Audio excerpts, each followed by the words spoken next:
Ես ձեզ ցանկանում եմ կյանքում ամենալավը, առավելագույն չափով։ Իսկ կյանքը հրաշալի է,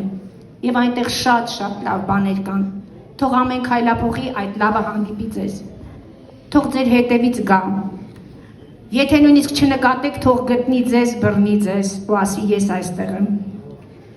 Ես ուզում եմ այսօր իմ խոսքը վերջին դասի, գիտեք ուսուցիչներն այդպիսին են, մինչև վերջ փորձում են ինչ-որ մի բան ասել։ Որպես վերջին դաս ձեզ համար կարդալ Ավետիք Իսահակյանի հայորդուս բանաստեղծությունը։ Այն ուղղված է յուրաքանչյուրիդ։ Եվ ամեն անգամ, երբ լսեք Իսահակյանի անունը, կհիշեք, որ դա ձեր վերջին դասն էր։ Ցանկացած պահ ինտերնետում կարող եք նայել այդ բանաստեղծությունը եւ հիշել այս օրը։ Կյանքի տուղին լինի պայծառ, ամեն քայլդ ազնիվ, արդար, լինես խոհում, լինես գիտում եւ ունենաս սիրտ զգայուն։ Լինես բարի եւ անբասիր, սրտով սիրես ընկերներիդ, երբ քեզ տեսնեն ուրախանան։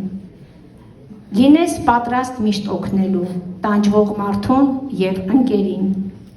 Անդավաճան, անհուն սիրով հայրենիքդ սիրես։ Եթե նրա սիրո համար մի սխրալի գործ կատարես, չհողոտաս, լինես խոնար։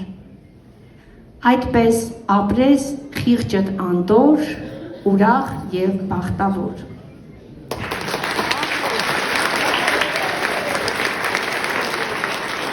Իսկ այժմ իմ շնորհակալությունները իմ սիրելիներին, այստեղ ներկա գտնվող բոլորին։